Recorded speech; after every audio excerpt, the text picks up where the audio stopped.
아버지, 이제 요양원에 가시는 게 어떨까요? 장남의 목소리는 낮고 조심스러웠지만 그 한마디가 내 심장을 거칠게 쥐어짰다. 말끝마다 묻어나는 피로와 무거움이 숨길 수 없이 전해졌다. 순간 식탁 위의 그릇소리마저 멎은 듯 고요해졌다. 나는 대답을 못했다. 아니, 할 수 없었다. 목이 바싹 마르고 가슴속이 먹먹하게 막혀 숨조차 가빠왔다.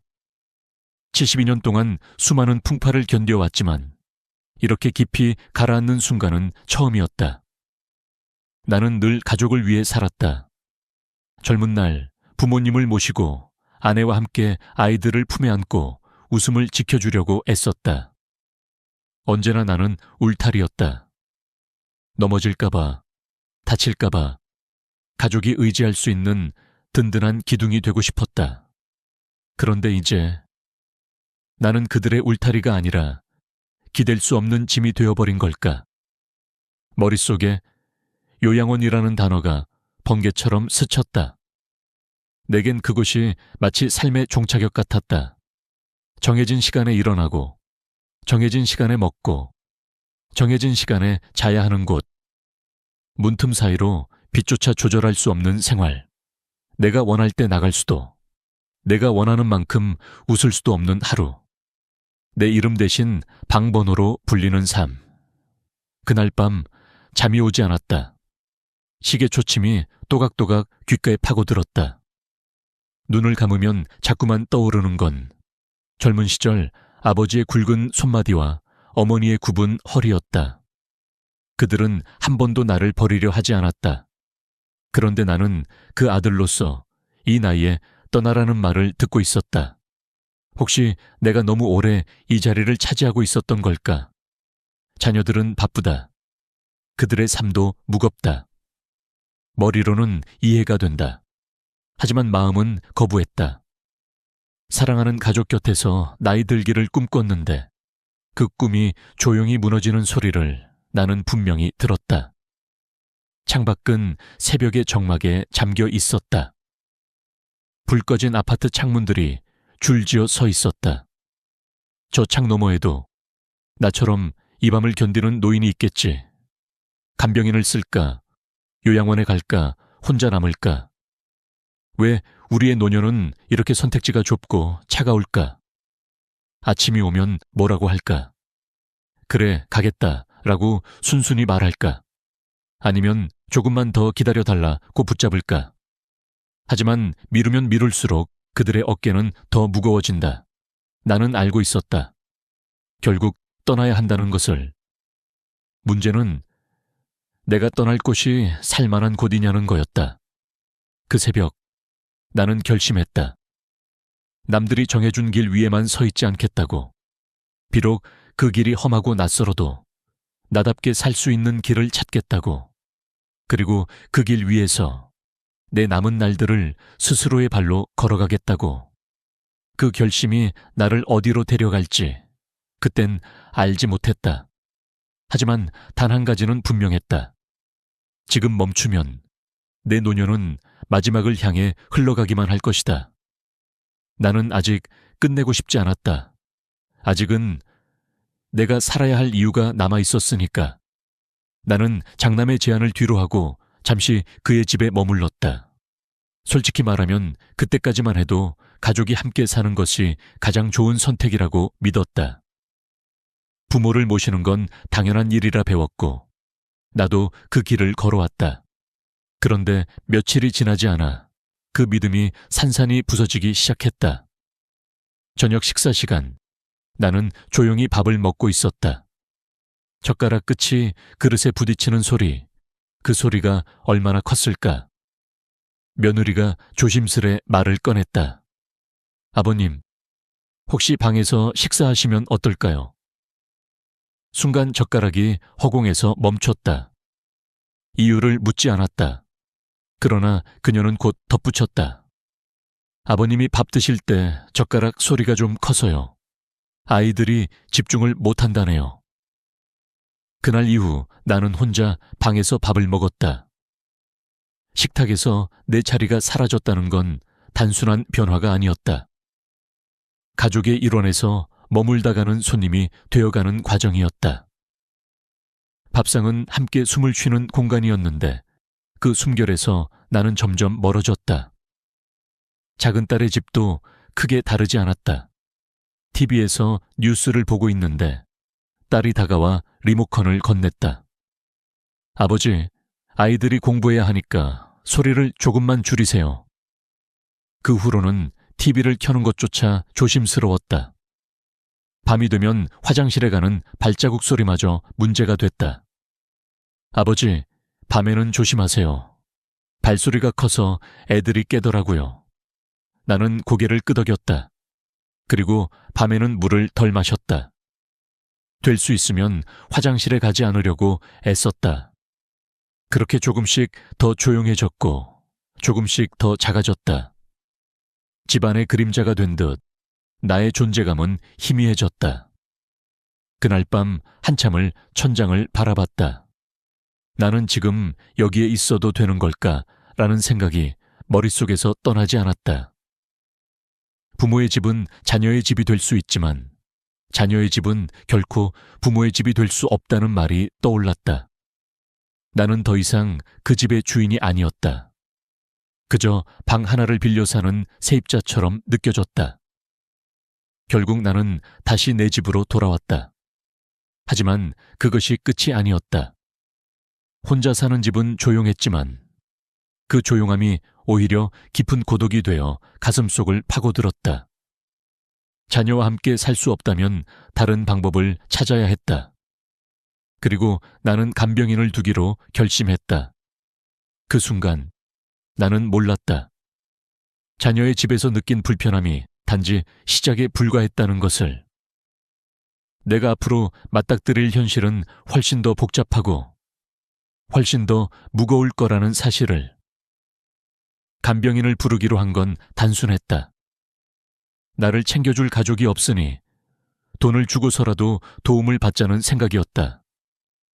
24시간 상주 간병인, 월 4복 50만 원. 비싸지만 밥을 차려주고 청소를 해주고 병원에도 동행해 준다니 그 정도는 감수할 만했다. 첫날 그녀는 밝은 미소로 말했다. 아버님, 제가 맛있는 거 해드릴게요. 뭐 좋아하세요? 그 한마디에 마음이 놓였다. 그래, 이제 좀 편해질 수 있겠구나. 하지만 그 따뜻함은 오래가지 않았다. 며칠이 지나자 그녀의 말투에 미묘한 변화가 스며들었다. 아버님, 다른 집에서는 고기도 자주 해드렸었는데 여긴 반찬이 조금 소박하네요. 식비를 조금 더 주시면 제가 더 잘 챙겨드릴 수 있는데요. 처음엔 대수롭지 않게 넘겼다. 하지만 매 끼니마다 은근한 불만이 섞인 말이 이어졌다. 이렇게 검소하시면 제가 밥하는 보람이 없어요. 맛있는 거 먹으며 일하고 싶잖아요. 그건 단순한 반찬 얘기만이 아니었다. 물을 아껴 쓰자고 하면 설거지를 이렇게 조금만 물로 하면 힘드네요. 다른 집은 보일러도 빵빵하게 틀어주는데 밤에 불을 끄면 아버님, 밤에도 여기만 불 켜놓으면 안 될까요? 너무 어두워서 불편해요. 마치 내가 평생 지켜온 절약 습관이 그녀에게는 불편한 근무 환경이 되어버린 듯했다. 그제야 깨달았다. 내가 간병인을 필요로 하는 것처럼 그들도 일하기 좋은 환경을 원한다는 것을. 하지만 그들의 기준에 맞추자면 나의 생활 방식은 완전히 바뀌어야 했다. 사부 50만 원이라는 큰 돈을 매달 쓰면서도 나는 여전히 불편하고 외로웠다. 간병인은 언제든 조건이 맞지 않으면 떠날 수 있는 존재였다. 관계는 고용과 해고 사이에 있을 뿐 가족과 같은 정은 없었다. 어느 날 그녀가 짐을 챙기며 말했다. 아버님, 죄송해요. 저랑 잘 안 맞는 것 같아요. 다른 집으로 가야 할 것 같아요. 문이 닫히는 소리가 이상하게 크게 들렸다. 집안의 공기가 한순간에 무겁게 가라앉았다. 그제야 생각했다. 이렇게 돈을 쓰면서도 편안하지 않다면 이게 정말 최선일까? 가족의 곁도 아니고 간병인도 아니고 그렇다면 다음 선택지는 무엇일까? 머릿속에 다시 요양원이라는 단어가 떠올랐다. 그것이 마지막 선택처럼 느껴졌다. 그 순간 나는 알았다. 이제부터는 내가 원하든 원하지 않든 그 문 앞에 서야 할 시간이 가까워지고 있다는 것을. 요양원은 마지막 카드였다. 더 미룰 여지도, 뒤로 물러설 자리도 없다고 스스로를 다그치며 입소 동의서에 사인을 했다. 깨끗한 복도, 반짝이는 바닥, 규격화된 침대와 옷장, 하얀 커튼. 겉으로 보기엔 아무 문제도 없어 보였다. 안전과 돌봄이라는 단어가 벽마다 붙어 있는 것만 같았다. 그러나 문이 닫히는 순간 마음 한구석에서 작은 소리가 났다. 덜컹. 내 삶의 문고리가 한 번에 낡아져 버린 느낌이었다. 첫날 일정표를 받았다. 아침 6시 기상, 9시 조식, 9시 단체 체조, 12시 중식, 15시 휴식, 18시 석식, 21시 소등. 간호사는 미소를 지으며 말했다. 처음이시니까 일정에만 잘 적응하시면 금방 편해지실 거예요. 나는 고개를 끄덕였다. 하지만 마음속에서는 낮은 질문이 계속 울렸다. 나는 이 안에서 나다운 하루를 살 수 있을까? 식당으로 가는 길, 이름표 대신 방번호와 호칭으로 불렸다. 오복 3호 박성우 어르신, 여기 앉으세요. 내 이름은 여전히 나였지만 모두가 부르는 방식은 달라졌다. 숫자와 칭호가 나를 대표했다. 국과 반찬이 담긴 쟁반을 들고 자리에 앉자 맞은편 노인은 알아듣기 힘든 말로 중얼거렸다. 고개를 끄덕이고 미소를 보였지만 그 미소는 금세 식어버렸다. 식판의 무늬가 필요 이상으로 선명하게 보였다. 철제 숟가락 소리가 식당 가득 울렸다.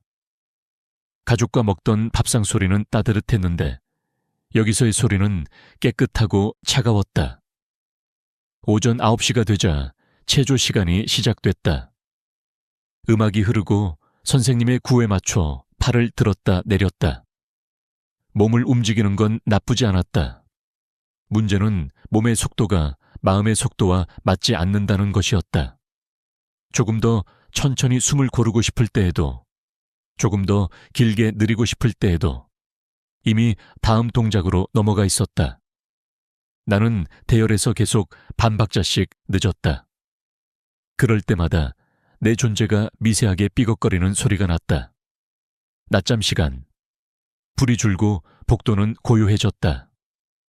그러나 같은 방 할아버지의 코 고는 소리는 파도처럼 밀려왔다. 처음엔 견뎌보려고 뒤척였다. 코 고는 소리가 잦아들면 잠이 들 수 있을 거라고 믿었다. 그런데 숨을 들이쉴 때마다 더 큰 굉음이 쏟아졌다.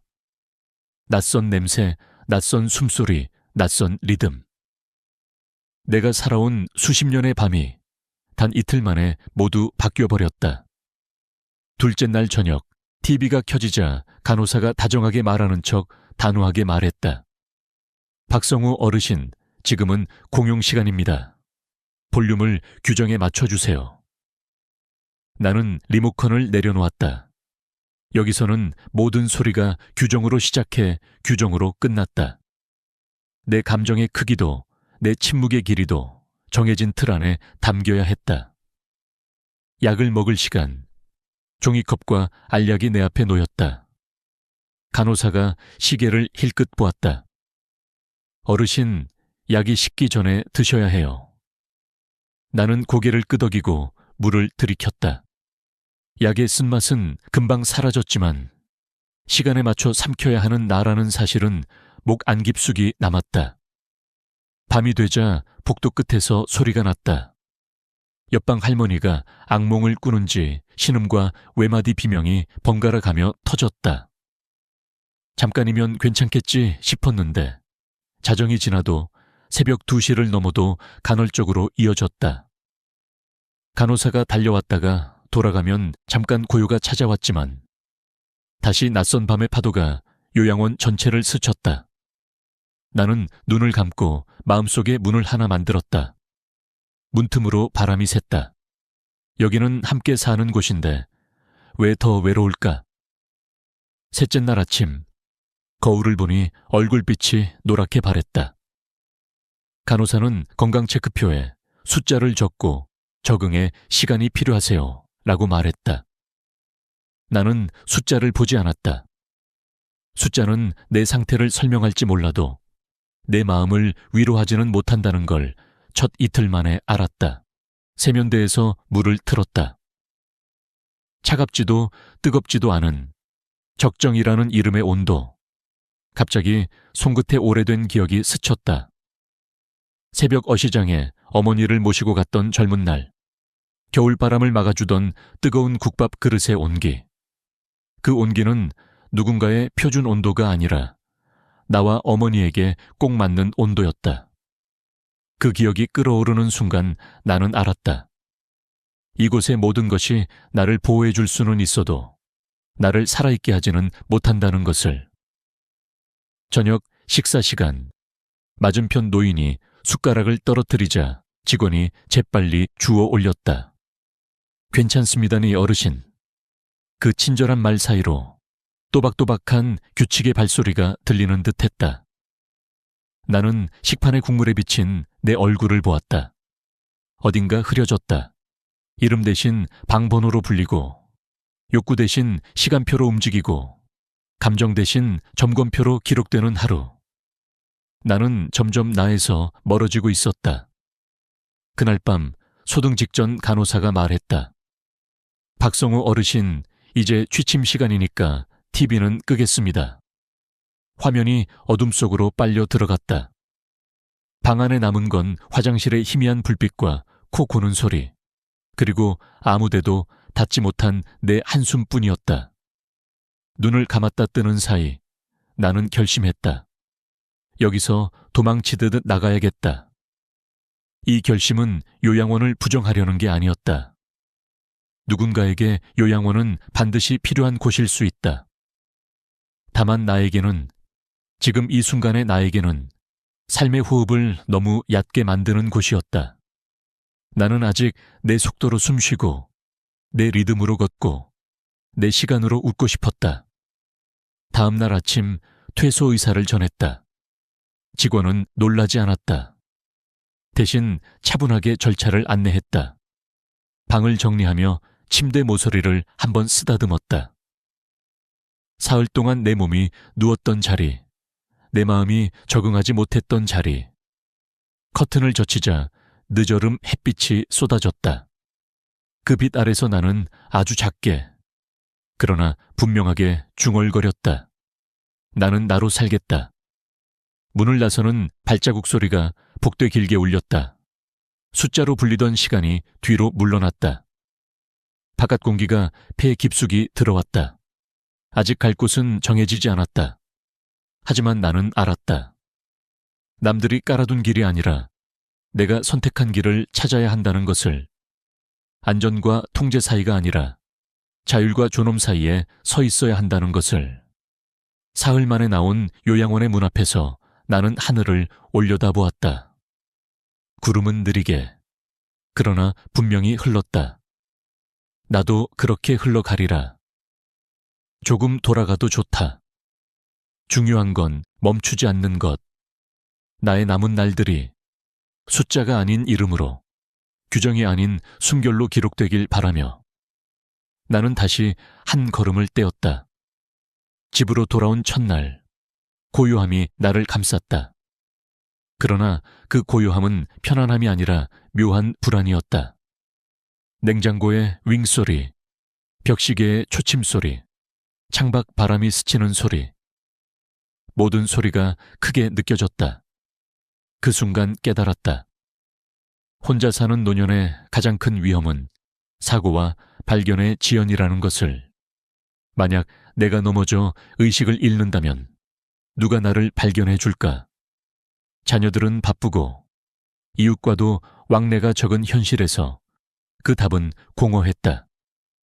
그래서 나는 새로운 방법을 찾기로 했다.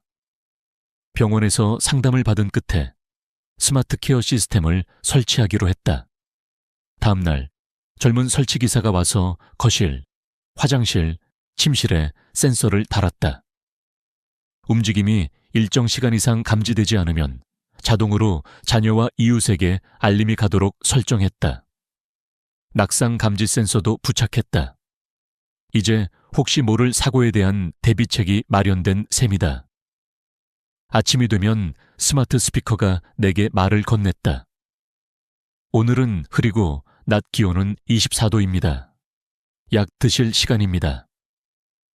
약을 제때 먹는 건 작은 변화였지만 생활 리듬을 지키는데 큰 도움이 됐다. 음성 명령으로 불 꺼줘, TV 켜줘 라고 말하면 즉시 반응이 왔다. 몸을 움직이는 게 점점 힘들어지는 나이에 이 작은 편리함은 큰 차이를 만들었다. 에어컨, 조명, 보일러는 스마트 플러그로 제어했다. 필요할 때만 켜고 꺼서 전기 요금을 절약했다. 예전 같으면 불필요하게 켜져 있던 전등이나 가전이 자동으로 꺼지니 한 달 생활비가 줄어드는 게 눈에 보였다. 전기 절약이 습관이 되자 나는 다시 내가 살아온 방식, 아끼고 절제하는 생활을 지킬 수 있다는 안도감을 느꼈다. 그러나 시간이 지날수록 기술이 줄 수 있는 건 안전과 편리함뿐이라는 걸 깨달았다. 외로움은 여전히 내 곁에 앉아 있었다. 거실 조명이 켜지고 TV 소리가 방을 채워도 대화가 없으면 그 소리들은 금세 공허해졌다. 사람의 목소리, 웃음소리, 눈을 마주치는 순간의 온도. 그런 건 어떤 스마트 기기도 대신할 수 없었다. 저녁 무렵 나는 거울 속 나를 바라봤다. 안전장치로 둘러싸인 집에 있지만 여전히 마음 한쪽은 텅 비어 있었다. 혹시 다른 길이 있는 걸까? 라는 생각이 스쳤다. 가족과 함께 살기엔 현실적인 벽이 있고 간병인은 비용과 관계의 문제를 안고 있으며 요양원은 내 자율성을 앗아갔다. 그렇다면 전혀 새로운 방식은 없을까? 며칠 뒤 우연히 신문 기사에서 실버 코하우징이라는 단어를 보았다. 완전히 함께 살진 않지만 서로의 안전과 생활을 돌봐주는 노인 공동체. 그 문장을 읽는 순간 마음속 어딘가가 번쩍였다. 서로의 독립을 존중하면서도 필요한 순간 손을 잡아줄 수 있는 구조. 너무 이상적인 건 아닐까 하는 의심과 혹시 이게 내가 찾던 답일지도 모른다는 기대가 동시에 피어올랐다. 그날 밤 나는 오랫동안 잠들지 못했다. 머릿속에 그림이 그려졌다. 아침에 잘 잤어요? 라는 인사가 오가고 식탁 위에는 함께 만든 반찬이 놓이고 병원에 갈 땐 누군가 팔을 잡아주고 위급할 땐 곧바로 달려와주는 이웃들. 그런 노년이라면 내가 그토록 원하던 자율과 연결을 동시에 가질 수 있지 않을까. 나는 결심했다. 이 길을 직접 걸어보기로. 안전과 편리함을 넘어 마음의 공허함까지 채워줄 수 있는 길을. 처음 실버 코하우징이라는 말을 입에 올렸을 때 주변 사람들은 고개를 갸웃했다. 그게 뭐예요? 같이 사는 건가요? 나는 설명했다. 완전히 함께 사는 건 아니고 각자 집은 있지만 서로 돕는 공동체예요. 듣는 사람들은 반신반의했지만 내 마음속에는 이미 작은 불씨가 붙어 있었다. 시작은 단순했다. 같은 아파트 단지에 사는 몇몇 이웃과 모임을 만들었다. 우리 모두 60대 후반에서 70대 후반이었고 공통점이 있었다. 자녀와 함께 살기는 어렵고 간병인을 두기엔 부담스럽고 요양원은 가고 싶지 않다는 것. 대신 혼자 살다 갑자기 아프거나 사고가 나면 누군가 곁에 있어주길 바란다는 마음이었다. 우선 함께 식사를 해보기로 했다. 식비를 공동으로 부담하고 요일별로 돌아가며 요리를 맡았다. 혼자 밥을 먹을 때는 김치 한 조각에 밥 한 그릇으로 끝날 때가 많았지만 함께 식탁에 앉으니 반찬이 3배는 늘어났다. 식사 시간엔 웃음과 대화가 끊이지 않았다. 오늘 반찬은 누가 했어요? 내일은 내가 국 끓일게요. 사소한 말들이지만 그 사소함이 하루를 따뜻하게 만들었다. 다음으로 병원 동행을 약속했다. 혼자 병원에 가면 의사 설명을 놓칠 때가 많았다. 하지만 함께 가면 서로 메모를 해주고 필요한 약을 빠짐없이 챙겼다. 길이 미끄러울 땐 팔을 잡아주고 대기 시간엔 옛날 이야기를 나눴다. 그 시간이 단순한 동행이 아니라 마음의 지지가 되었다. 안전망도 만들었다. 매일 아침 10시까지 단체 채팅방에 좋은 아침입니다 라고 인사를 남기기로 했다. 아무 연락이 없는 사람이 있으면 곧바로 전화를 하고 필요하면 집으로 찾아갔다. 작은 규칙이었지만 덕분에 혹시 모를 사고에 대한 불안이 줄어들었다. 시간이 지나자 서로의 재능이 드러났다. 요리를 잘하는 사람은 요리 클래스를 열고 바느질이 능숙한 사람은 에코백 만들기를 가르쳤다. 스마트폰 사용이 서툰 이에게는 잘 아는 사람이 직접 앱을 깔아주고 사진 찍는 법을 알려줬다. 그 과정에서 우리는 단순한 이웃을 넘어 작은 가족이 되어갔다. 가끔은 다 같이 산책을 나갔다. 동네 공원을 돌며 계절의 변화를 느꼈다. 봄에는 벚꽃길을, 여름에는 시원한 강변을, 가을에는 낙엽이 수북한 오솔길을, 겨울에는 하얀 눈밭을 함께 걸었다. 그 길 위에서 주고받은 대화는 사소해 보였지만 서로의 하루를 지탱하는 힘이 되었다. 경제적인 변화도 컸다. 식재료를 공동 구매하니 비용이 절감됐다. 쌀, 채소, 양념 등을 대량으로 사서 나눴으니 한 달 식비가 1인당 평균 25만 원으로 줄었다. 생활용품도 함께 구매해 절약했고 공용 공간에서 난방과 조명을 조절해 전기와 가스 요금도 크게 낮췄다.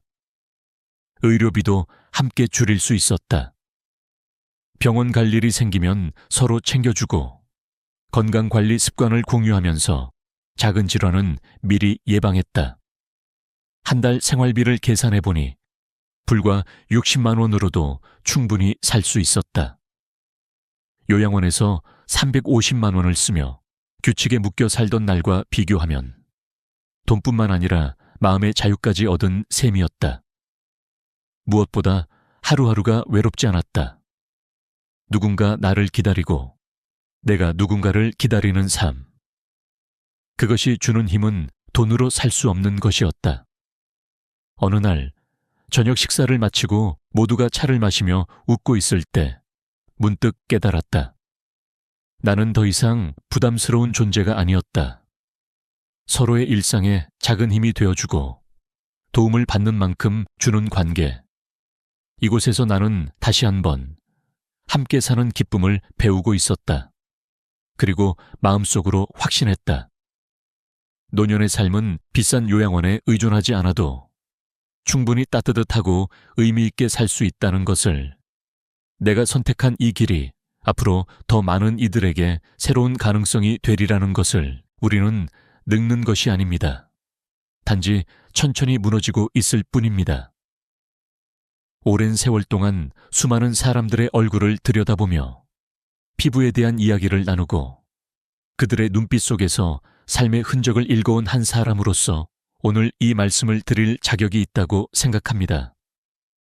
저는 현재 74세이며 피부과 전문의로 일생을 보냈습니다.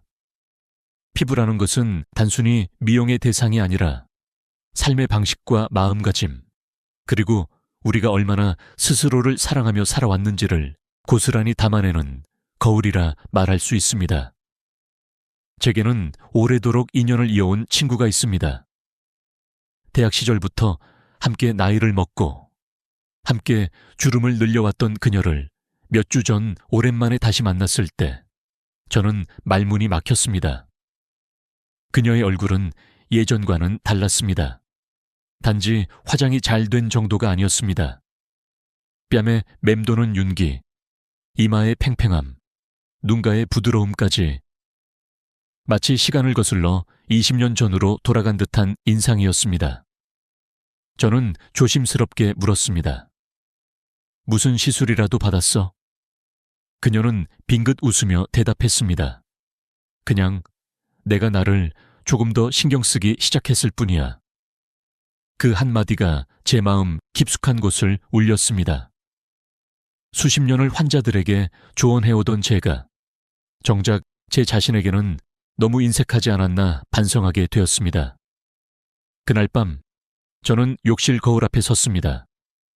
세수를 마친 얼굴, 화장기 없는 진짜 제 얼굴을 오랜만에 찬찬히 바라보았습니다.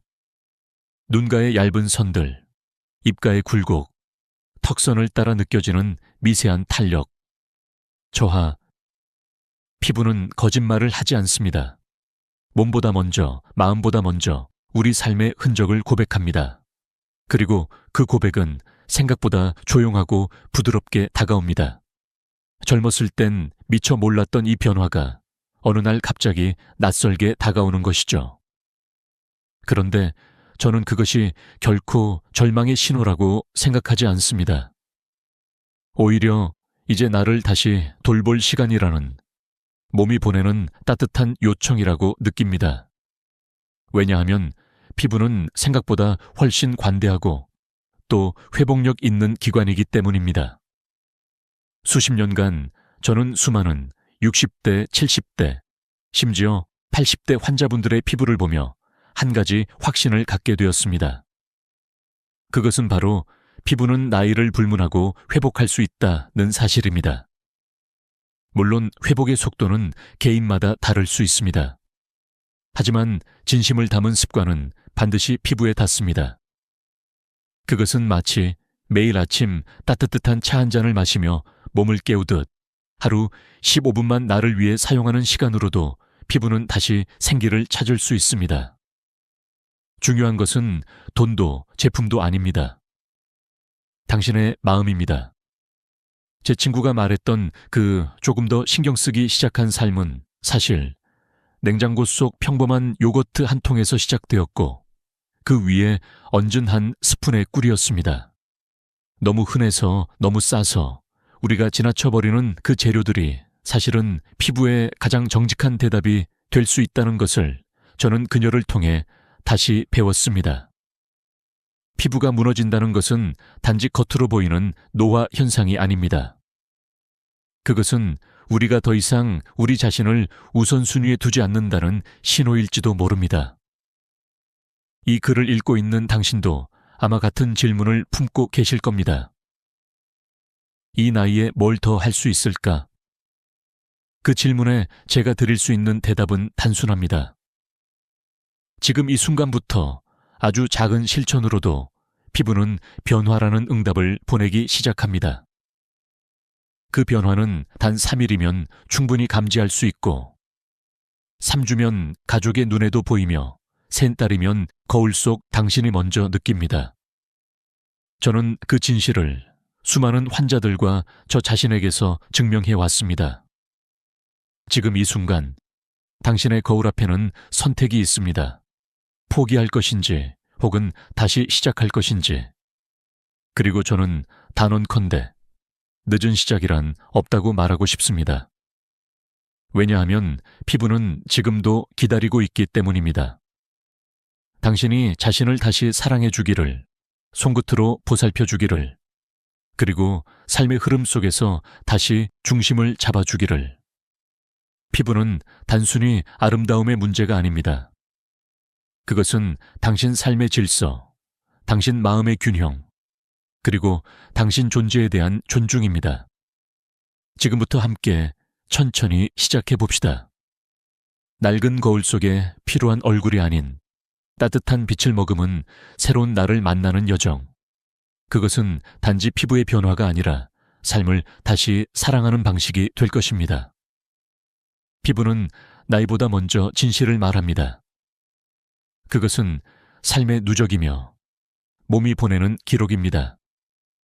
사람들은 흔히 주름을 나이의 탓으로 돌리곤 합니다. 나이 들었으니까 그렇지 라고 말하며 그저 받아들이죠. 하지만 저는 그 말이 피부에게 얼마나 억울한 누명인지 압니다. 실제로 피부가 빠르게 늙는 가장 큰 이유는 콜라겐의 붕괴입니다. 우리가 태어나서 성장기를 지나 성인이 되었을 때 피부의 약 70%를 차지하는 이 콜라겐은 풍성하게 존재합니다. 이 콜라겐은 피부를 탄탄하게 지지하는 기둥과 같습니다. 탱탱한 피부, 쫀쫀한 탄력, 자연스러운 윤기, 모두 이 콜라겐 덕분에 가능한 일입니다. 그런데 30대에 접어들면 이 콜라겐은 매년 약 1%씩 줄어들기 시작합니다. 아주 조금씩 줄어드는 것처럼 보이지만 그 영향은 시간이 갈수록 가속화됩니다. 50대가 되면 20대 때의 60% 수준으로 감소하고 70대에 이르면 절반도 되지 않는 양으로 떨어집니다. 단순히 양만 줄어드는 것이 아닙니다. 질 또한 나빠집니다. 새롭고 탄력 있는 콜라겐이 아니라 낡고 굳은 콜라겐만 남게 되는 것이죠. 마치 고무줄이 오래되어 뻣뻣해지고 한번 늘어나면 다시 돌아오지 않는 것처럼 피부도 그 탄성을 잃게 됩니다. 그래서 어떤 화장품을 발라도 피부가 더 이상 반응하지 않고 오히려 피곤해 보이거나 칙칙해지는 경우가 많습니다. 그 상태에서 강한 자극을 주면 피부는 더욱더 예민해지고 쉽게 붉어지며 얇아지게 됩니다. 환자들 중엔 이런 말을 자주 하시는 분들이 있습니다. 예전엔 팩만 해도 금방 환해졌는데 요즘은 아무 효과도 없어요. 그 이유는 단 하나, 피부의 기둥이 무너졌기 때문입니다. 콜라겐이 없다면 아무리 좋은 영양분을 바른다 해도 받아들이는 토대가 약하기에 효과를 보기 어렵습니다. 이것은 단지 미용의 문제가 아니라 노화의 본질과도 연결됩니다. 인간의 노화는 점진적으로 진행되지만 피부의 노화는 눈에 보이기에 더 예민하게 느껴집니다. 잔주름이 늘어나고 탄력이 떨어지고 피부가 얇아지는 그 모든 과정 뒤에는 콜라겐의 소실이라는 뚜렷한 원인이 존재합니다. 그럼에도 불구하고 많은 이들이 이 사실을 모르고 단지 나이 탓이라고 치부하며 중요한 대응의 시기를 놓쳐버립니다. 하지만 지금 이 순간, 이 영상을 보시는 당신은 알고 계십니다. 피부는 스스로 변화할 수 있고 콜라겐은 되살릴 수 있다는 것을 말이죠.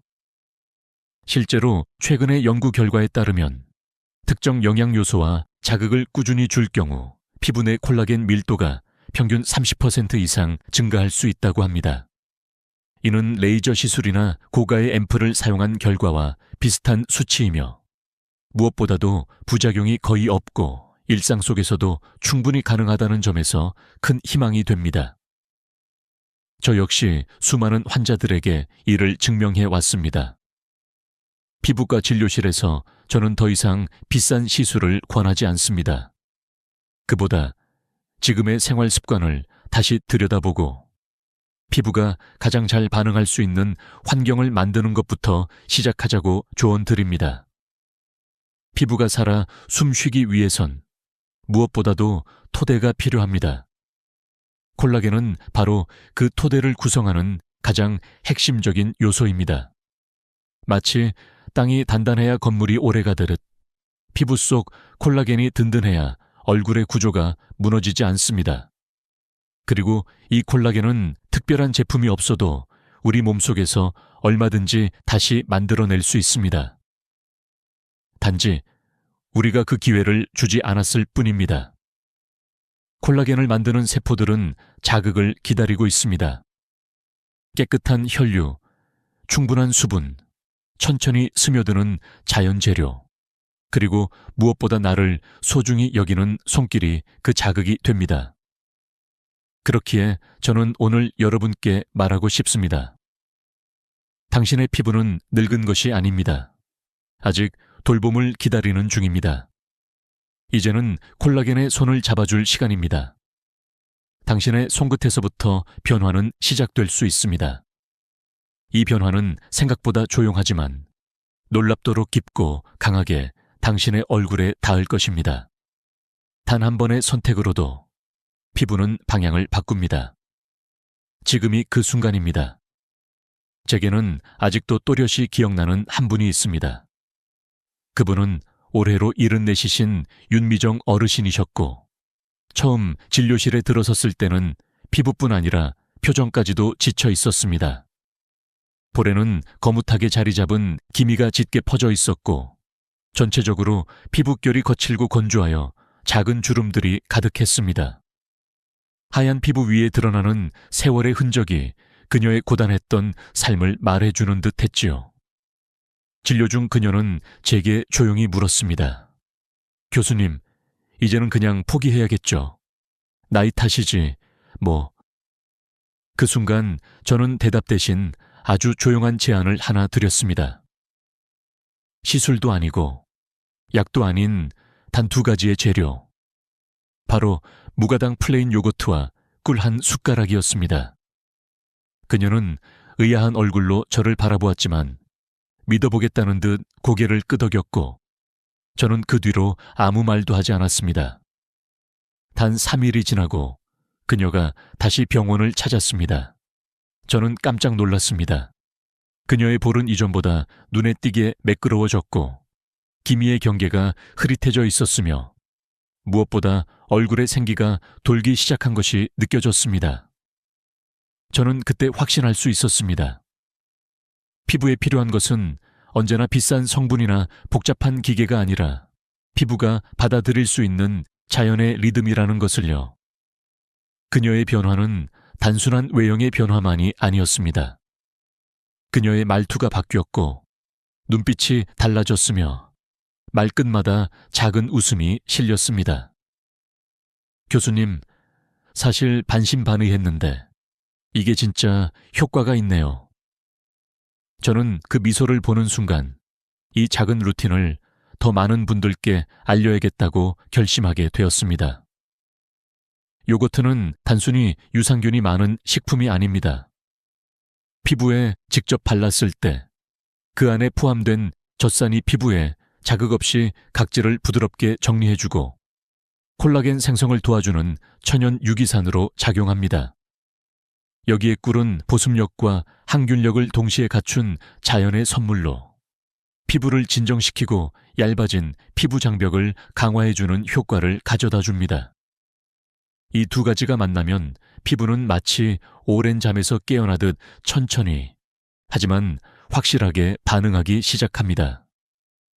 저는 이 요거트 꿀팩을 수년간 수많은 환자에게 권유해왔고, 특히 민감성 피부이거나 시술이 부담스러운 중장년층 환자들에게 놀라운 효과를 확인했습니다. 중요한 것은 기술이 아니라 방법이며, 더 중요한 것은 그것을 꾸준히 실천할 수 있는 마음입니다. 아무리 좋은 성분도 일회성으로는 피부에 깊은 영향을 줄 수 없습니다. 마치 운동처럼 피부도 일정한 리듬과 루틴이 필요합니다. 요거트 꿀팩은 그 루틴의 출발점이 됩니다. 매일이 아니더라도 일주일에 2~3번만, 하루 15분만이라도 시간을 내어 자신을 위해 팩을 만들어 발라보세요. 그 시간은 단순한 피부 관리가 아니라 삶을 돌아보는 명상의 시간이 될 것입니다. 윤미정 어르신은 이후로도 이 루틴을 꾸준히 이어갔고 그녀의 손녀는 이렇게 말했다고 합니다. 할머니, 진짜 얼굴이 환해지셨어요. 예뻐요. 피부는 누구를 속이지 않습니다. 노력한 만큼, 정성을 들인 만큼 반드시 반응합니다. 그리고 그것은 수치로 증명되지 않더라도 당신의 거울 속 얼굴이 가장 먼저 알아볼 것입니다. 저는 이 작은 기적을 반복해서 보아왔고 그때마다 깨닫습니다. 회복은 어느 순간 갑자기 오는 것이 아니라 아주 작고 사소한 변화에서 시작된다는 것을요. 지금 당신의 냉장고 속에도 그 변화에 씨앗이 있습니다. 요거트 한 통, 꿀 한 숟가락. 믿기지 않으신다면 직접 해보세요. 3일이면 충분합니다. 피부는 기억합니다. 당신이 자신을 돌보기 시작한 그날부터 그 손길을 절대 잊지 않습니다. 피부는 단 하나의 비법만으로는 회복되지 않습니다. 윤미정 어르신처럼 놀라운 결과를 얻은 분들도 대부분 그 뒤로 멈추지 않고 다음 단계로 나아가야만 진짜 변화의 문턱을 넘을 수 있었습니다. 제가 수십 년 동안 관찰해온 바로는 피부는 다층적 구조를 지닌 장기입니다. 단순히 표면만 부드럽다고 해서 진정한 회복이라고 할 수는 없습니다. 피부는 마치 다락이 있는 오래된 집처럼 바닥부터 천장까지 하나씩 맞춰가야 제 기능을 발휘합니다. 그렇기 때문에 팩 하나만으로는 부족합니다. 피부를 단단하게 회복시키려면 각 층을 책임지는 서로 다른 효과의 루틴이 필요합니다. 저는 이를 3단계 회복 루틴이라 부릅니다. 첫 번째는 우리가 이미 소개한 요거트 플러스 꿀팩으로 피부의 기초 보습과 콜라겐 활성화를 돕는 기초 단계입니다. 두 번째는 요거트 플러스 레몬팩입니다. 이 조합은 피부에 남아있는 기미, 잡티, 칙칙함과 같은 색소 문제를 개선하는 데 강력한 도움을 줍니다. 레몬에는 피부 미백에 도움을 주는 비타민C가 풍부하게 들어있으며 요거트의 젖산이 묵은 각질을 정리해주기 때문에 그 성분이 피부 속 깊이 침투할 수 있는 길을 열어줍니다. 단, 이 팩은 반드시 밤에만 사용해야 하며 그 다음 날 아침에는 자외선 차단제를 꼭 발라야 합니다. 그렇지 않으면 레몬 속 산이 오히려 색소 침착을 더 악화시킬 수 있기 때문입니다. 저희 병원에 오시는 60대 환자분들 중에서도 색소 침착으로 고민하시는 분들이 많습니다. 그중 한 분은 한 달 동안 일주일에 2번 이 레몬팩을 꾸준히 사용하셨고 그 결과 이전보다 피부톤이 훨씬 밝아지고 딸이 "엄마, 피부가 왜 이렇게 환해졌어?" 라고 말할 정도로 눈에 띄는 변화를 경험했습니다. 세 번째 단계는 바로 오이팩입니다. 오이는 수분 함량이 무려 96%에 달하고 피부 진정과 쿨링 효과가 뛰어나며 실리카, 카페산, 비타민 K와 같은 피부에 이로운 성분이 풍부하게 들어있습니다. 특히 여름철처럼 피부가 햇빛과 에어컨에 지칠 때 오이팩은 즉각적인 생기를 부여합니다. 오이를 갈아 즙을 내고 요거트와 함께 섞은 뒤 10분 정도 냉장고에 넣었다가 피부에 발라주면 그 시원함과 수분감이 피부에 바로 느껴집니다. 많은 분들이 이 오이팩을 사용한 후 피부 온도가 내려간 것 같고 열감이 사라졌어요 라고 이야기하십니다.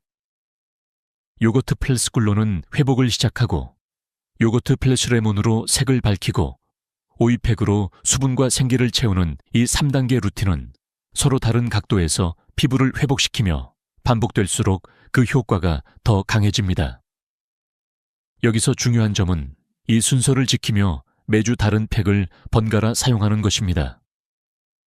한 가지 방법만 고집하는 것은 오히려 피부에 단조로운 자극을 주고 효과도 금세 줄어들게 만듭니다.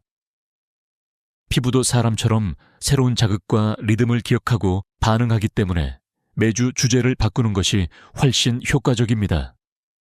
저는 이를 피부의 주간 트레이닝이라 부르곤 합니다.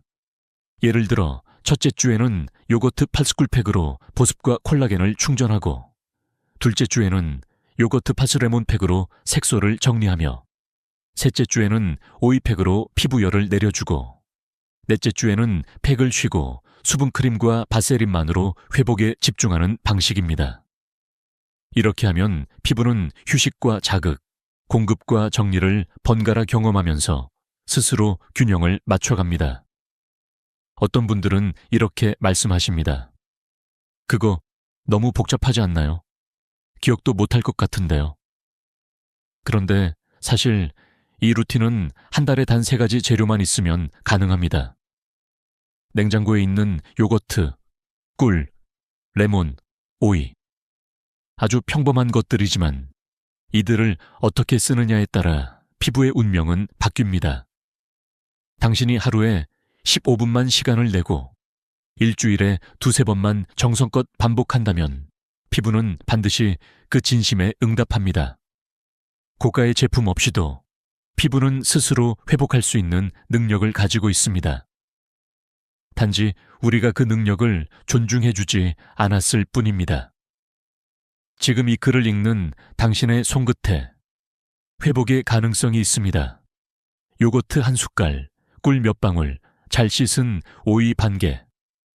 이 작은 실천들이 모여 당신의 피부에 새로운 계절을 열어줄 것입니다.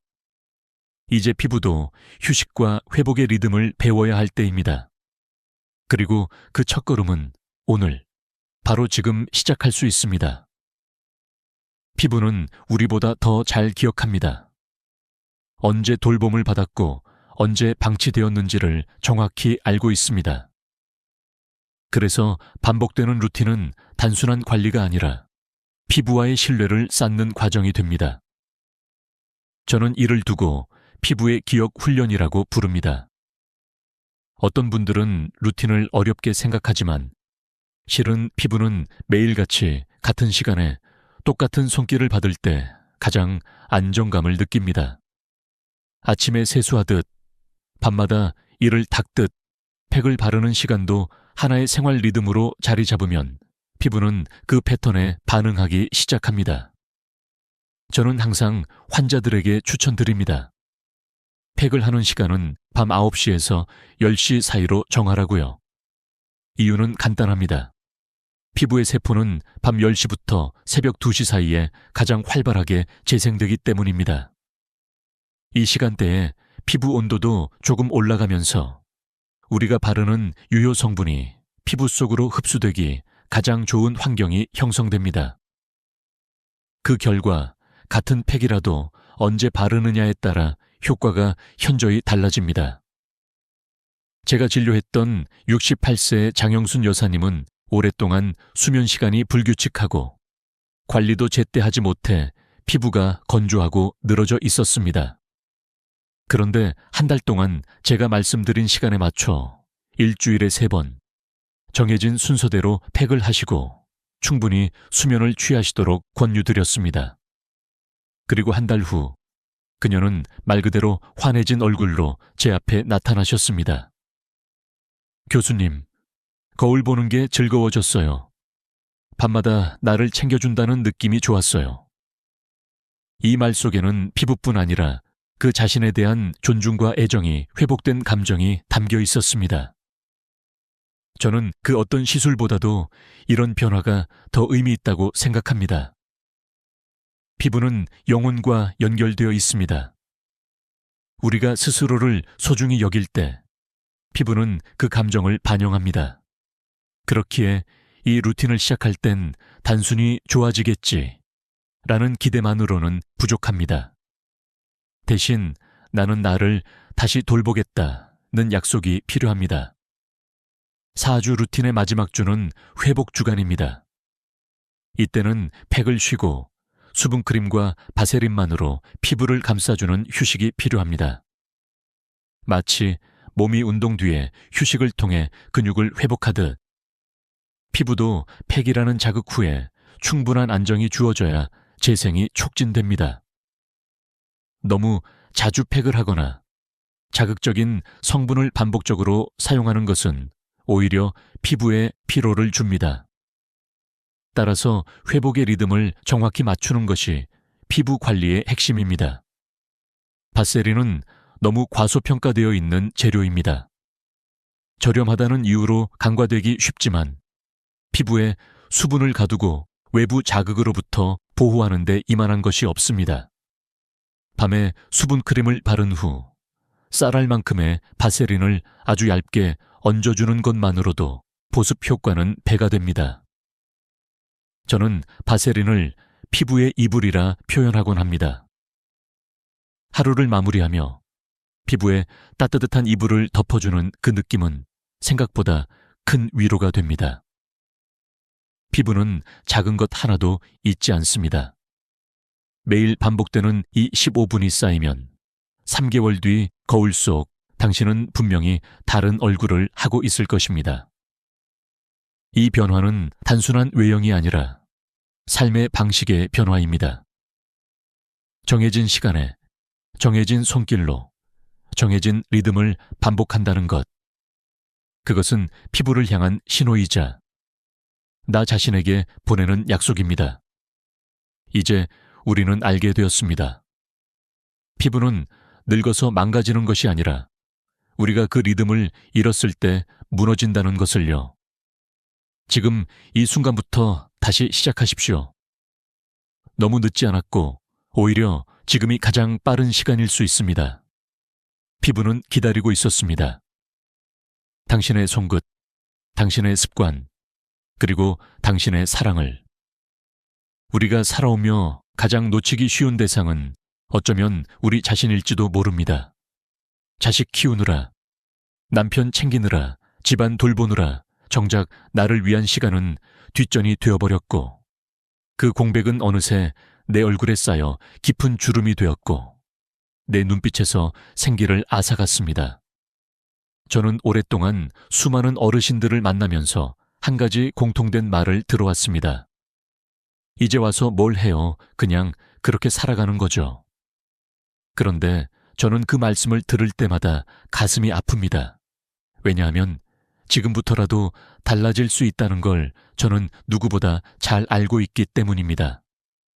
단지 누군가 진심으로, 간절히 그 손을 잡아주기만 한다면요.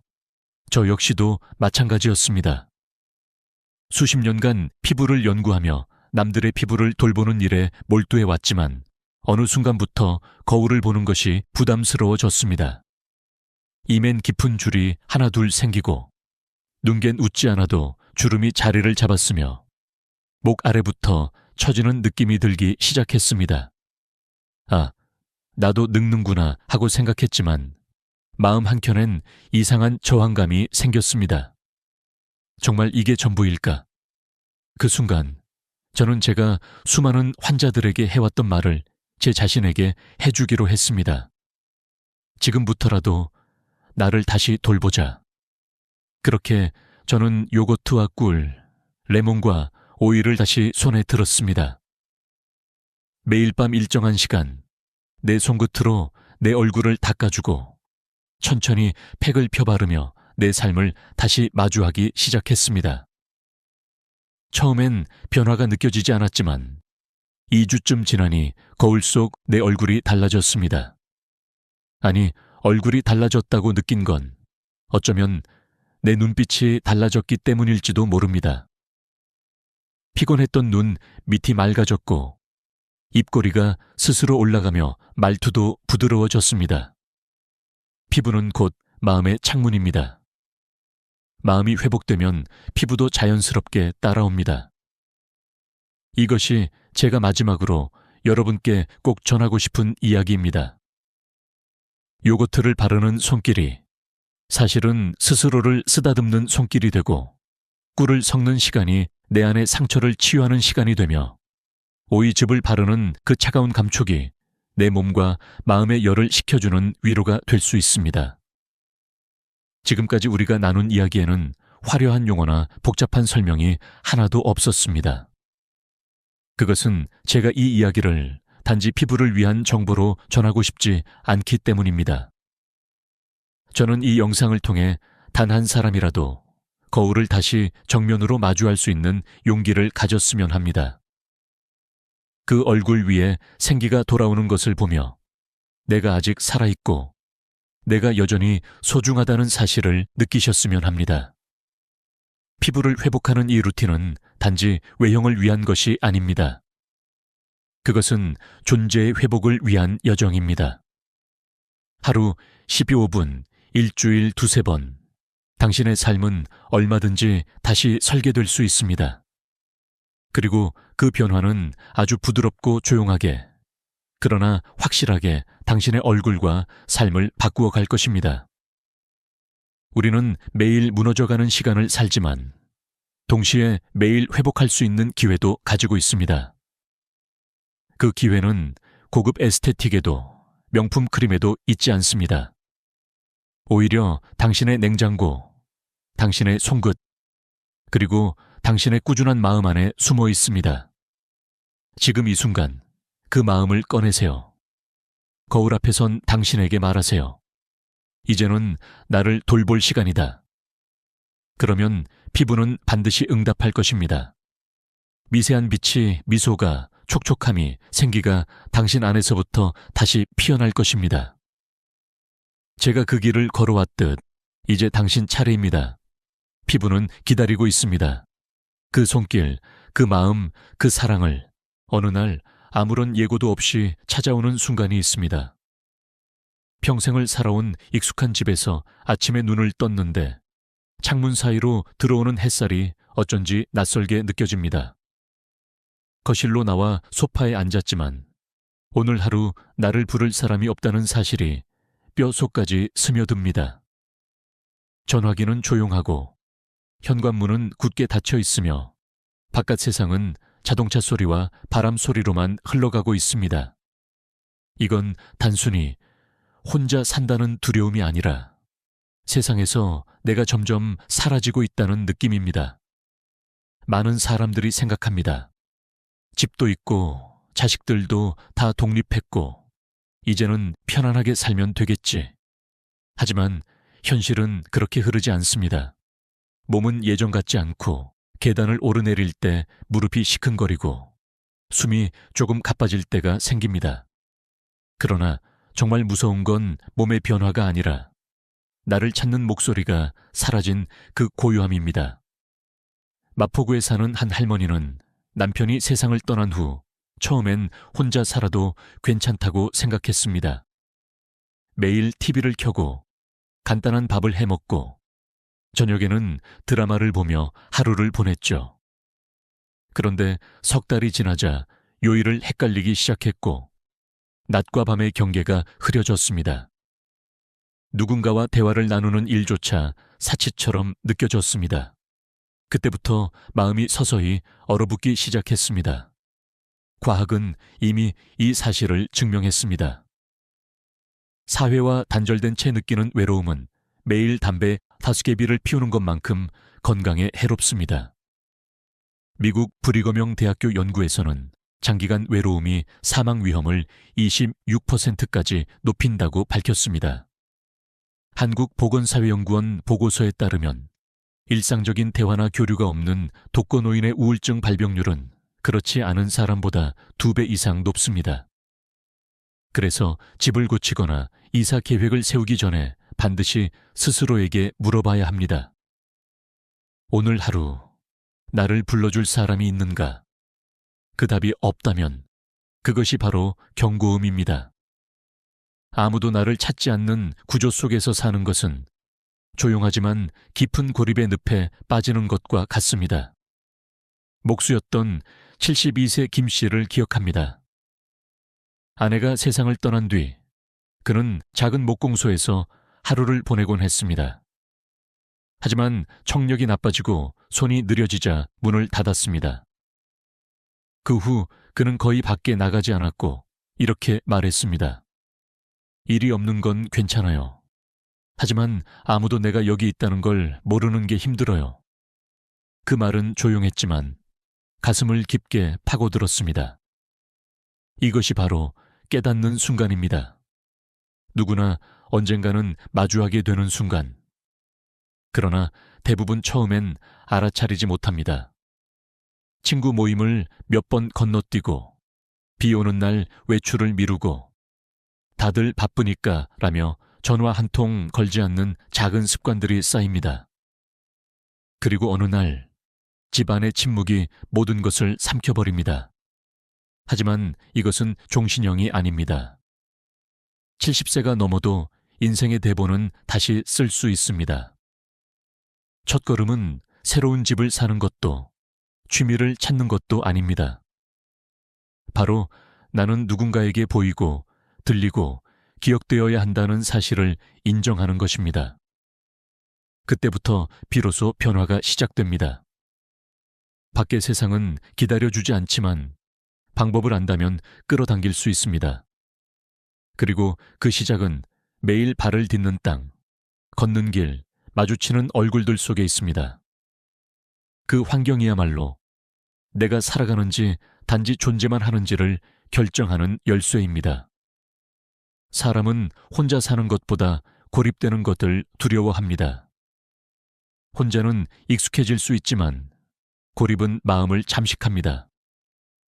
고립이란 어제 내가 뭘 했는지 아는 사람이 한 명도 없는 상태, 며칠 동안 말 한마디 나누지 않은 상태, 그리고 문 밖을 나가도 내 얼굴을 알아보는 사람이 없는 상태를 말합니다.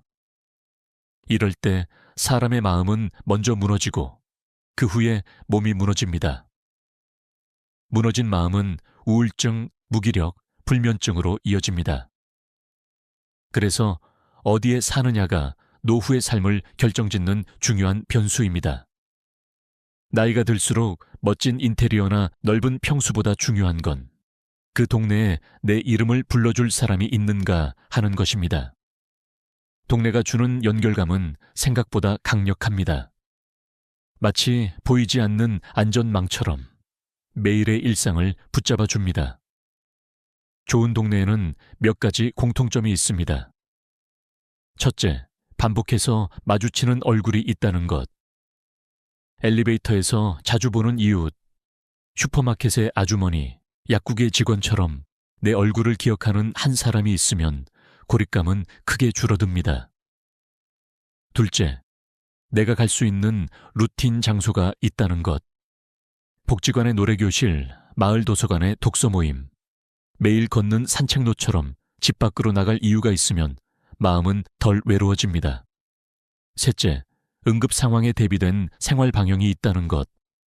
경비실의 빠른 응대, 이웃과 연락할 수 있는 단톡방, 도보 10분 내의 병원과 복지센터처럼 도움이 필요할 때 즉시 연결될 수 있는 거리는 심리적 안정의 기반이 됩니다. 반대로 피해야 할 동네도 분명합니다. 지나치게 조용해서 사람을 마주치기 힘든 곳, 이웃 간 교류가 거의 없는 곳, 복지관이나 병원, 주민센터까지 차를 타야 하는 곳은 처음엔 조용하고 편안해 보여도 몸이 아프거나 외로움이 깊어질 때 극심한 고립을 불러옵니다.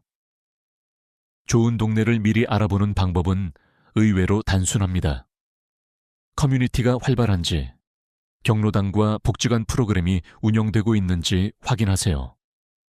시간대별로 동네를 직접 걸어보며 사람들의 흐름을 살피는 것도 좋습니다.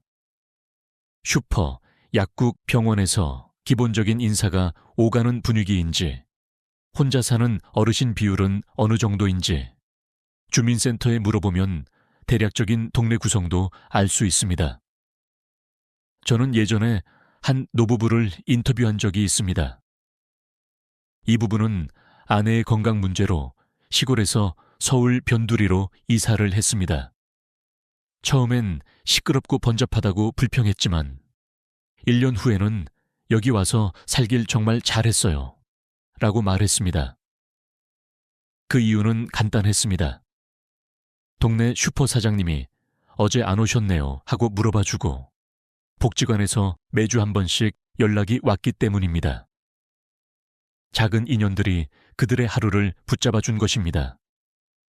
나이가 들수록 사람의 마음은 집 안의 편안함보다 집 밖의 연결감에서 더 많은 에너지를 얻습니다. 오늘 내가 나갈 곳이 있고 내 이름을 불러주는 사람이 있는 동네, 그곳이야말로 혼자 살아도 외롭지 않은 곳입니다. 집의 크기가 아니라 구조가 노후를 지탱합니다. 많은 사람들이 이렇게 말합니다. 이제 혼자 사는데 뭐가 그렇게 필요해요? 작아도 깔끔하면 되죠. 하지만 실제로 노후의 삶에서 집이 불편하면 몸보다 마음이 먼저 지칩니다. 하루 대부분을 보내는 공간이 불편하면 외출이 줄고 활동이 줄며 결국 고립으로 이어집니다. 좁은 집 자체가 문제가 아니라 설계가 문제입니다. 식탁을 없애고 거실을 침실로 바꾸고 주방 공간을 최소화하면 당장은 편해 보이지만 생활의 리듬이 무너집니다. 밥을 소파에서 쭈그려 먹고 햇볕이 들지 않는 방에서 하루 종일 누워 있고 물건 하나 꺼내려면 의자를 밟아야 하는 구조는 사람을 지치게 만듭니다. 이런 환경은 집에서 쉬는 것이 아니라 버티는 것으로 바꿔뒀습니다. 노후의 집은 반드시 몇 가지 기준을 갖춰야 합니다. 첫째, 햇볕이 잘 드는 창이 있어야 합니다. 하루에 2~3시간만 햇빛이 들어와도 우울감과 무기력증이 크게 줄어듭니다. 침실과 거실 중 최소 한 곳에는 채광이 필수입니다. 둘째, 욕실 동선이 편해야 합니다. 침실과 욕실이 멀면 야간에 화장실을 가는 일이 큰 스트레스가 되고 문턱이 높거나 바닥이 미끄러우면 낙상 위험이 커집니다. 미끄럼 방지 타일과 낮은 문턱은 필수입니다. 셋째, 주방은 2가지 이상의 일을 동시에 할 수 있을 만큼 여유가 있어야 합니다. 물을 틀면 밥솥이 젖고 찬장을 열면 냄비를 꺼낼 수 없는 구조는 실제로 많은 고령층이 겪는 불편입니다. 작은 식탁이라도 놓을 수 있는 공간은 꼭 필요합니다. 넷째, 앉았다가 쉬고 다시 움직일 수 있는 순환 구조가 중요합니다. 거실에서 바로 침실로, 다시 부엌이나 욕실로 이어지는 짧은 동선이 있어야 하루 종일 눕지 않고 생활할 수 있습니다. 이런 기준이 지켜지지 않으면 어떤 일이 벌어질까요? 움직임이 줄어 근육량이 급격히 감소하고 외출이 줄어 사회적 고립으로 이어집니다. 집안에서도 짜증과 피로가 쌓이고 결국 우울증과 불면증으로 발전할 수 있습니다. 단순한 구조의 불편이 삶의 질을 송두리째 흔드는 것입니다. 공간을 줄이더라도 절대 포기하면 안 되는 요소들이 있습니다. 햇볕이 드는 창, 하루의 리듬을 유지하는 작은 거실, 앉아 쉴 수 있는 공간, 넉넉한 주방 동선, 안전한 욕실. 이 5가지는 노후의 삶을 지키는 최소 조건입니다. 제가 만난 한 할머니는 남편과 함께 살던 넓은 집에서 홀로 남게 되자 더 작고 관리하기 쉬운 집으로 이사했습니다. 하지만 그 집에는 창이 작아 햇볕이 거의 들지 않았고 욕실은 좁아 매번 불편했고 주방은 싱크대와 가스레인지 사이가 너무 가까워 요리를 하기가 힘들었습니다. 결국 1년 만에 다시 이사를 결심했습니다. 할머니는 이렇게 말했습니다. 집이 작아진 건 괜찮아요. 하지만 불편하니까 하루하루가 길게 느껴졌어요. 노후집은 넓을 필요는 없습니다. 그러나 불편하면 몸보다 마음이 먼저 병듭니다. 작아도 숨통이 트이는 구조와 작아서 갇히는 구조의 차이는 인생의 차이입니다. 이사나 리모델링을 계획하고 있다면 먼저 종이의 가구 배치와 동선을 그려보세요. 햇볕 드는 창, 짧은 화장실 거리, 앉아 쉴 자리, 이 3가지만 확보해도 하루가 훨씬 부드럽게 흘러갑니다. 이사는 단순히 공간을 옮기는 일이 아닙니다. 그동안 몸에 밴 생활의 리듬을 완전히 다시 짜야 하는 생각보다 훨씬 큰 변화입니다. 특히 노년기의 이 변화를 맞이하면 예상보다 더 많은 에너지와 시간이 필요합니다.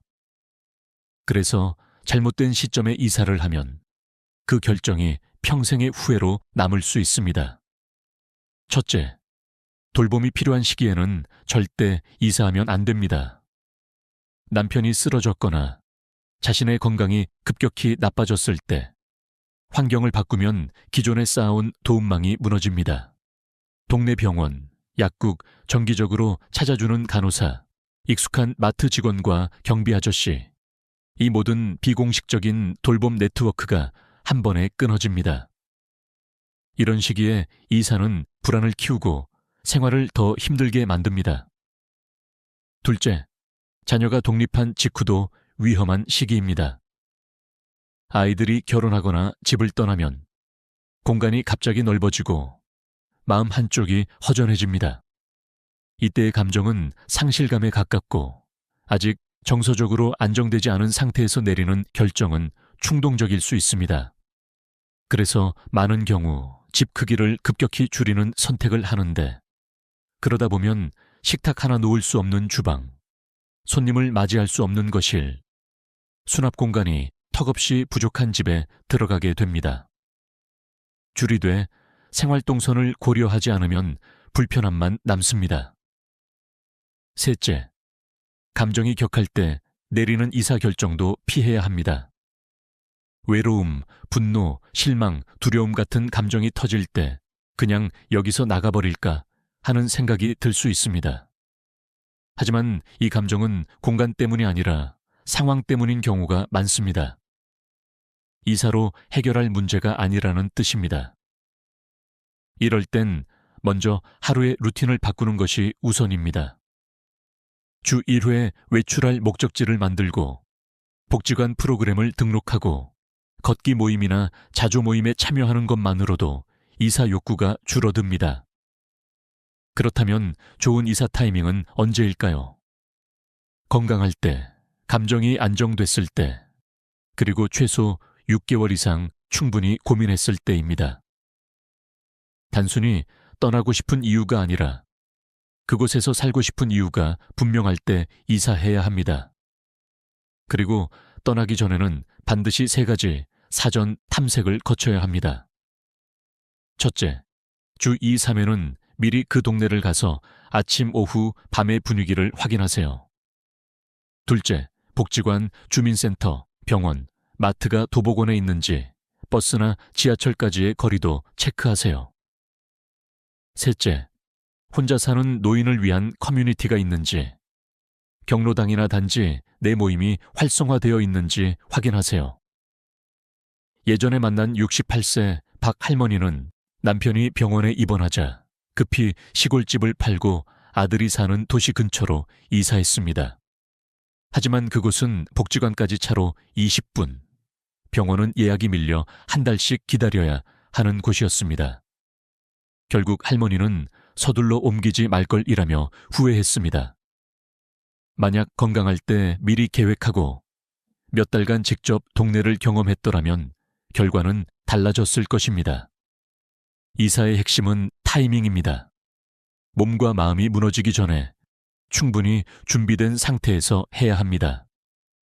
그렇지 않으면 새로운 시작이 아니라 새로운 고립을 만들 수 있습니다. 집은 벽과 지붕이 만들어주지만 삶을 지탱하는 것은 결국 사람입니다. 나이가 들수록 이웃의 존재는 생각보다 더 커집니다. 응급 상황에서 119보다 더 빠른 건 바로 옆집 사람이고, 우울할 때 가장 먼저 위로가 되는 건 매일 복도에서 마주치는 그 한 사람입니다. 오늘은 안 보이시네요 라는 짧은 한마디가 하루를 붙잡아 주기도 합니다. 좋은 이웃이 있는 동네의 공통점은 분명합니다. 첫째, 내 이름을 기억해주는 사람입니다. 복지관 강사, 경비 아저씨, 주민센터 직원이 요즘 안 오시네요 라고 말을 걸어줄 때 나는 누군가에게 기억되는 사람이 됩니다. 둘째, 눈이 자주 마주치는 구조입니다. 단지 내 산책로, 동네 슈퍼, 공원 쉼터처럼 특별히 대화를 하지 않아도 얼굴을 알고 있는 사람들이 있는 곳, 이게 사람을 버티게 만듭니다. 셋째, 적당히 열린 커뮤니티입니다. 지나치게 간섭하지 않지만 필요할 때 도와주는 관계, 소소한 정보가 오가는 단톡방이나 마을 밴드처럼 느슨하지만 연결된 네트워크가 있습니다. 이 거리감이 노후에 딱 맞습니다. 하지만 모든 이웃이 좋은 건 아닙니다. 노년의 외로움을 파고드는 잘못된 친절도 많습니다. 처음엔 도와준다며 다가오지만 점점 사생활을 캐묻거나 다 널 위해서라며 감정적으로 통제하려는 사람, 뒷말과 험담이 잦은 사람은 결국 마음을 지치게 합니다. 이런 이웃은 적당한 선을 그어야 합니다. 저는 혼자 있는 걸 좋아해요 라고 부드럽게 말하며 거리를 유지하는 것이 좋습니다. 이웃 관계를 만드는 것은 억지로 하는 것이 아닙니다. 생활 방영 안에서 자연스럽게 쌓이는 것입니다. 아예 말 걸 용기가 없다면 엘리베이터에서 눈인사부터 시작하세요. 인사는 대화의 문을 여는 가장 안전한 열쇠입니다. 반대로 너무 가까워지는 것이 부담된다면 적당한 거리에서 교류를 유지하면 됩니다. 이사를 고려한다면 그 동네의 이웃 환경을 반드시 확인하세요. 첫째, 단지의 경로당이나 커뮤니티실이 실제로 운영되는지, 프로그램 참가율이 어떤지. 둘째, 복지관과 주민센터가 걸어서 10분 이내인지. 이런 거리는 나를 매주라도 집 밖으로 나가게 만듭니다. 셋째, 이웃 간의 왕래 분위기입니다. 경비실, 슈퍼, 쉼터에 어르신들이 모이는 곳이 있는지 보면 그 동네의 온도를 알 수 있습니다. 제가 아는 75세 초의 할아버지는 처음에는 조용하고 한적한 신도시 아파트로 이사 갔습니다. 그런데 6개월이 지나자 하루 종일 사람을 마주치지 않는 날이 많아졌습니다. 그러다 겨울에 눈이 많이 오던 날, 복도에서 미끄러져 다쳤지만 아무도 모른 채 하루를 넘겼습니다. 그 이후로 그는 다시 사람이 있는 동네로 돌아갔습니다. 아무리 조용해도 사람이 없으면 그건 집이 아니라 감옥이라고 말했습니다. 좋은 이웃은 노후의 절반을 결정합니다. 이사할 때 구조보다 먼저 봐야 할 건 이 동네에서 내 이름을 불러줄 사람이 있는가 하는 질문입니다. 그 한 사람이 외로움과 고립을 막는 가장 강력한 방패가 될 수 있습니다. 이제 한국 사회에서 혼자 사는 노인은 특별한 이야기가 아닙니다. 이미 통계는 말해줍니다. 2025년이면 65세 이상 1인 가구가 200만 명을 넘을 것으로 예상됩니다. 그런데 이 숫자가 우리에게 던지는 진짜 질문은 단순합니다. 당신은 혼자 살아도 괜찮은 구조를 갖췄습니까? 여기서 말하는 구조란 벽과 지붕만을 의미하지 않습니다. 그것은 나를 안전하게 지켜주고 외로움이 파고들 틈을 최소화하며 나 혼자여도 일상의 리듬을 유지하게 해주는 생활 환경을 뜻합니다. 혼자 살아도 고립되지 않는 구조에는 반드시 3가지 조건이 필요합니다. 첫째, 생활 방향 안에 사회적 연결점이 있어야 합니다. 복지관, 경로당, 주민센터가 도보 10분 이내에 위치하고 단지 안에 커뮤니티실이나 소모임 공간이 있으면 집 밖으로 나갈 이유가 생깁니다. 이런 연결점은 단순한 시설이 아니라 외로움의 벽을 무너뜨리는 출구입니다.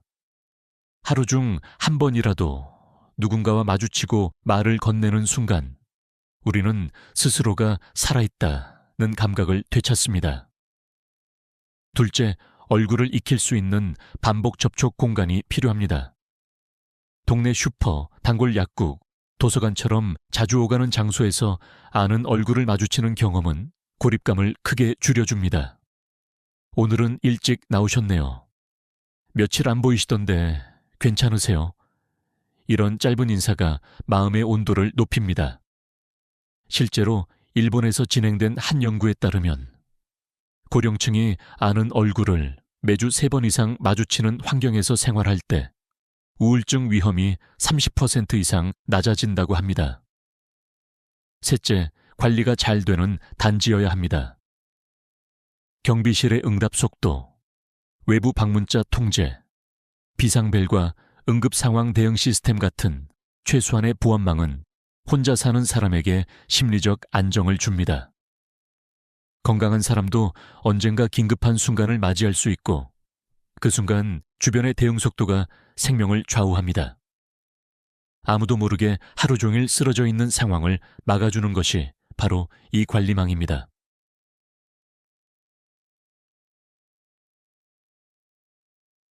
이르로의 성별에 따라 필요한 주거 조건도 다릅니다. 여성 1인 가구라면 안전과 신뢰가 절대적으로 중요합니다. CCTV가 곳곳에 설치돼 있고 1층 출입이 통제되며 비상벨이 작동하는 환경은 필수입니다. 단지 내 여성 커뮤니티가 존재하는지도 확인해야 합니다. 늦은 밤 귀가시 조명이 충분히 밝혀져 있는지, 갑작스러운 위기 상황에서 즉시 도움을 받을 사람이 있는지가 핵심입니다. 반면 남성 1인 가구는 생활 루틴과 자립 가능성이 관건입니다. 아침에 집을 나설 이유가 있는지, 식사 세탁 위생을 꾸준히 유지할 수 있는 환경인지, 정기적으로 참여할 모임이나 활동이 있는지가 삶의 지속 가능성을 결정합니다. 혼자 살다 보면 생활 리듬이 무너지고, 이는 곧 체력 저하와 사회적 고립으로 이어집니다. 남성 고령층이 생활의 기둥을 세우는 건 결국 일상적인 루틴입니다.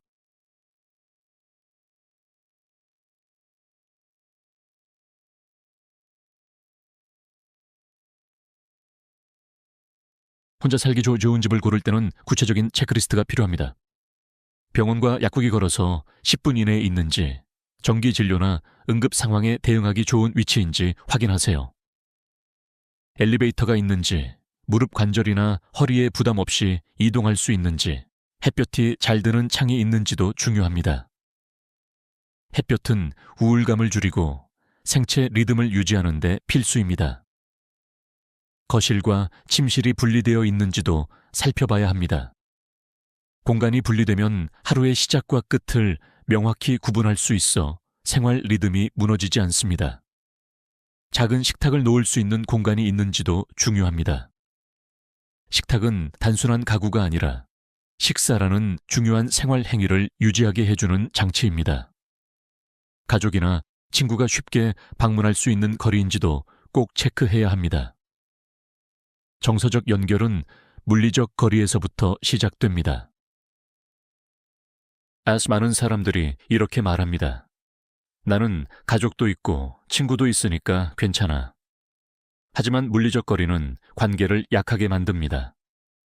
멀리 있는 자식보다 복지관 프로그램에서 매주 만나는 친구 한 명이 더 실질적인 힘이 될 때가 많습니다. 노후에는 누구와 사느냐보다 어떤 구조 안에서 사느냐가 더 중요합니다. 집은 고립을 만들 수도, 연결을 만들 수도 있는 틀입니다. 이 구조를 만드는 건 한 번의 선택이 아니라 작은 환경 설계의 반복입니다. 예를 들어 복지관까지의 도보거리를 줄이는 이사, 햇볕이 잘 드는 방향으로 가구 배치, 하루 한 번이라도 나갈 수 있는 루틴 만들기, 경비실과 인사 나누기. 이 모든 행동이 쌓여 혼자 살아도 괜찮은 구조를 완성합니다. 안정된 구조는 혼자 있는 사람을 지켜줍니다. 집은 넓을 필요 없습니다. 중요한 건 내가 쓰러졌을 때 누군가 쉽게 올 수 있는 구조, 외롭고 지칠 때 밖으로 나갈 수 있는 길이 있는 동네입니다. 이런 환경이 노년의 가장 강력한 방어선이 됩니다. 제가 인터뷰한 78세 장 씨는 이렇게 말했습니다. 집이 크든 작든 상관없어요. 중요한 건 문 밖을 나가면 아는 얼굴이 있고 내가 하루 종일 안 보이면 누군가 걱정해 주는 것이죠. 그 한마디에 모든 답이 들어 있었습니다. 지금까지 이야기한 모든 것은 단순한 주거 선택이 아니라 앞으로의 인생을 설계하는 일입니다. 오늘 당장 이사하지 않아도 괜찮습니다. 중요한 건 어떤 삶을 살고 싶은지 그 그림을 머릿속에 선명하게 그려두는 것입니다. 그 그림이 뚜렷할수록 우리의 선택은 덜 흔들리고 노후는 더 단단해집니다. 혼자 있어도 고립되지 않는 삶, 그것은 운이 아니라 준비의 결과입니다.